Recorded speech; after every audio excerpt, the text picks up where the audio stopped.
Hello అండి, welcome back to our channel. ఈరోజు నేను ఈ వీడియోలో తోటకూర పచ్చడి ఎలా ప్రిపేర్ చేసుకోవాలో చూపిస్తాను. అసలు చింతపండు అనేది యూస్ చేయలేదండి, పుల్లబచ్చల కూర యూస్ చేసి చేశానన్నమాట. సో ఒక 2 కట్టల తోటకూరకి 1 కట్ట పుల్లబచ్చల కూర అయితే సరిపోతుందండి. అండ్ అలాగే ఇవి వచ్చి తోటకూర కాడలు. సో ఈ కాడలతో కూడా మనం కర్రీ అయితే ప్రిపేర్ చేసుకోవచ్చండి. సో ఆ రెసిపీ కూడా మన డిస్క్రిప్షన్లో అయితే ఇస్తాను, ఒకసారి అయితే చెక్ చేయండి. అండ్ ఇప్పుడు ఇక్కడ కనిపిస్తుంది కదా, ఇది వచ్చి తోటకూర కాడల కూర అండి. టేస్ట్ కూడా బాగుంటుంది, ఇది ఒకసారి ట్రై చేయండి. ఇప్పుడు ఈ చట్నీ ప్రాసెస్లోకి వెళ్ళిపోదాము. ముందుగా ఒక ప్యాన్ తీసుకుని అందులోకి పచ్చిమిరపకాయలు యాడ్ చేసుకుని ఇలా ఆయిల్ కూడా యాడ్ చేసుకుని ఫ్రై చేసుకోవాలి. ఒక 2 to 3 minutes పాటు ఫ్రై చేసుకోండి. అవి ఫ్రై అయ్యాక ఇప్పుడు ఇందులోకి తోటకూర యాడ్ చేసుకోండి. యాడ్ చేసుకుని మిక్స్ చేసుకోవాలి. ఆకే కాబట్టి ఈజీగానే కుక్ అయిపోతుంది. సో ఇలా మొత్తం కూడా కంటిన్యూస్గా మిక్స్ చేసుకుంటూ అది బాగా దగ్గరకు వచ్చే వరకు కుక్ చేసేసుకోండి.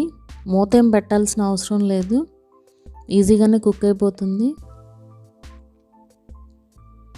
ఇప్పుడు ఇందులోకి పుల్లబచ్చల కూర యాడ్ చేసుకోండి. ఈ పుల్లబచ్చల కూర మనం చింతపండు బదులు యాడ్ చేస్తున్నామండి. పుల్లగా ఉంటుంది కదా, సో పర్ఫెక్ట్గా ఉంటుంది అన్నమాట చట్నీకి. సో ఇలా మొత్తం కూడా దీన్ని కూడా కుక్ చేసుకోవాలి. చాలా ఈజీగా కుక్ అయిపోతుందండి, అందుకే ఇది చివర్లో యాడ్ చేశాను. సో ఇలా మొత్తం కూడా పర్ఫెక్ట్గా కుక్ అయిపోయాక ఇప్పుడు ఇందులోకి కొద్దిగా కొత్తిమీర కూడా యాడ్ చేసుకోండి. ఇలా యాడ్ చేసుకుని ఒకసారి మిక్స్ చేసుకుని ఆరనివ్వండి. కొంచెం గ్రైండ్ చేయాలంటే కొంచెం వేడి ఆరాలి కదా, సో పక్కన పెట్టేసేయండి. స్టవ్ ఆఫ్ చేసుకుని అది ఆరిపోయాక ఒక మిక్సీ జార్ తీసుకుని అందులోకి ఒక వెల్లుల్లిపాయ అండ్ అలాగే కొద్దిగా జీలకర్ర అండ్ అలాగే మనం ఫ్రై చేసి పెట్టుకున్న ఈ తోటకూర కూడా యాడ్ చేసుకుని పేస్ట్లా చేసి పక్కన పెట్టుకోండి. యాక్చువల్గా నేను ఇందులో ఉప్పు వేయడం మర్చిపోయానండి. సో ఒక బౌల్లోకి తీసుకుని అందులో తీసుకున్న తర్వాత యాడ్ చేస్తున్నాను. మామూలుగా అయితే రాక్ సాల్ట్ యూజ్ చేస్తాను పచ్చళ్ళలోకి, ఆ గ్రైండ్ చేసేటప్పుడే వేసేస్తాను అనమాట. సో మర్చిపోయాను, అందుకే ఇప్పుడైతే యాడ్ చేశాను. ఈ ఉప్పు అయితే కలిసిపోతుంది ఇలా.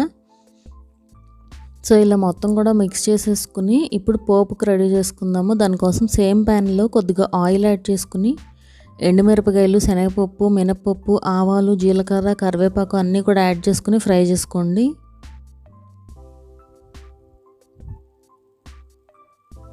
ఇవి బాగా ఫ్రై అయితేనే బాగుంటుందండి టేస్ట్. పర్ఫెక్ట్గా ఫ్రై అవ్వాలి, పప్పులు మధ్య మధ్యలో తగులుతూ ఉంటే బాగుంటుంది.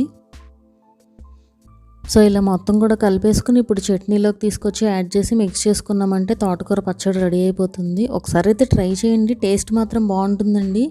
ఇది ఇడ్లీ దోశల్లోకి అలాగే రైస్లోకి కూడా బాగుంటుంది.